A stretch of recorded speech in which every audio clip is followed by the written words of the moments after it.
আসসালামু আলাইকুম আরহামাতুল্লাহ। জিন কি মানুষকে আসর করতে পারে? অবশ্যই জিন মানুষকে আসর করতে পারে। স্পর্শ দ্বারা পাগল করতে পারে, মানুষের উপর ভর করতে পারে, তাকে নিয়ন্ত্রণ করতে পারে, তার জীবনের স্বাভাবিক কাজকর্ম অব্যাহত করতে পারে। এটা বিশ্বাস করতে হয়। তবে এই বিষয়টি কেউ যদি অবিশ্বাস করে তাকে কাফের বলা যাবে না, সে ভুল করছে এটা বলা যায়। জিন যে মানুষকে আসর করে তার কিছু প্রমাণ আল্লাহ রব্বুল আলামিন পবিত্র কোরআনে ইরশাদ করেন, যারা সুদ খায় তারা তার ন্যায় দাঁড়াবে, যাকে শয়তান স্পর্শ করে পাগল বানিয়ে দেয়। সূরা আল বাকারা আয়াত নম্বর 275। এই আয়াত দ্বারা যে সকল বিষয় সুস্পষ্ট বোঝা যায়: এক, যারা সুদ খায় তাদের শাস্তির ধারণ সম্পর্কে ধারণা। অনুগ্রহ করে আপনারা আমার চ্যানেলটিকে সাবস্ক্রাইব করে রাখবেন এবং অল নোটিফিকেশন অন করে রাখবেন, যেন ইসলামের আলোর চ্যানেলের ভিডিওগুলো সবার আগে আপনার কাছে গিয়ে পৌঁছায়। দুই, শয়তান বা জিন মানুষকে স্পর্শ দ্বারা পাগলের মতো করতে পারে। তিন, মানুষের উপর শয়তান বা জিনের স্পর্শ একটি সত্য বিষয়, এটা অস্বীকার করার কোনো উপায় নেই। চার, জিন শয়তানের এই স্পর্শ দ্বারা মানুষের যেমন আধ্যাত্মিক দিক দিয়ে ক্ষতিগ্রস্ত হয়, তেমনি শারীরিক দিক দিয়ে অস্বাভাবিক হয়ে যায়।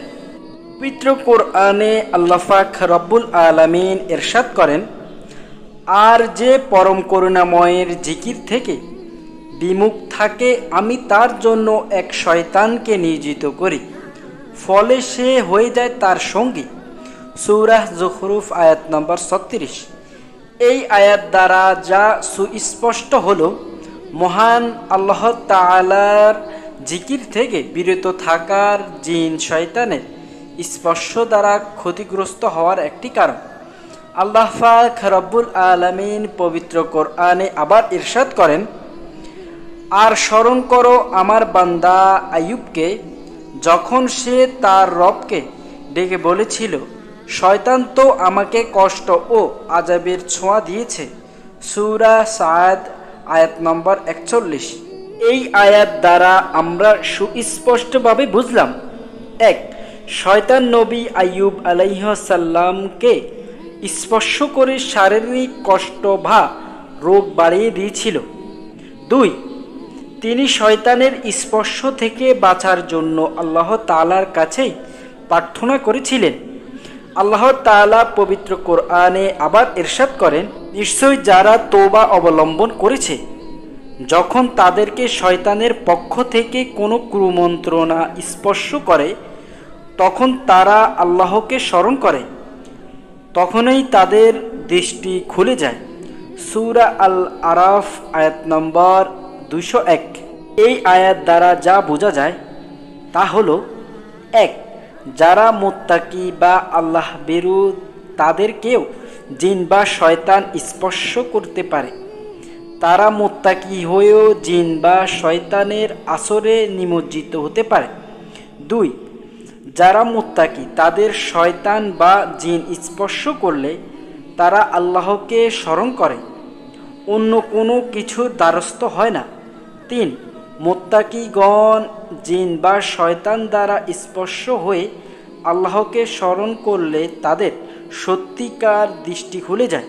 পবিত্র কোরআনে আল্লাহ পাক রব্বুল আলামিন ইরশাদ করেন, আর যদি শয়তানের পক্ষ হতে কোনো প্ররোচনা তোমাকে প্ররোচিত করে, তবে তুমি আল্লাহর আশ্রয় চাও, নিশ্চয়ই তিনি সর্বজ্ঞ, আশ্রয়তা, সর্বজ্ঞা।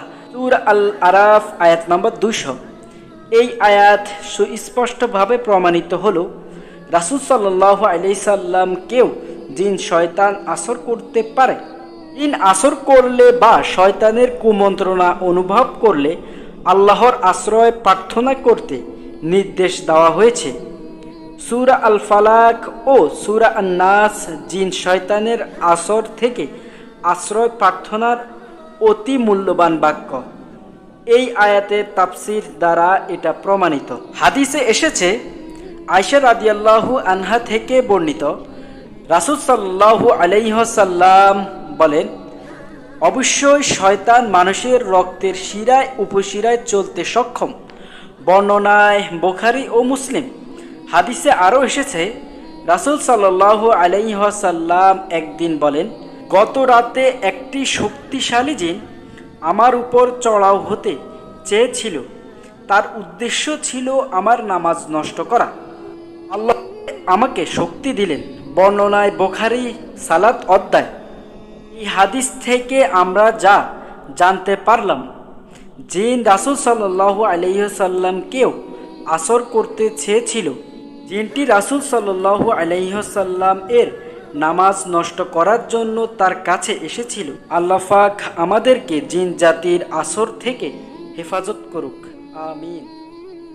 আপনাদের কাছে যদি ইসলামের আলোর চ্যানেলটির ভিডিওটা ভালো লেগে থাকে তাহলে চ্যানেলটি সাবস্ক্রাইব করে দিবেন, অল নোটিফিকেশন অন করে দিবেন এবং একটি কমেন্ট করবেন, শেয়ার করবেন।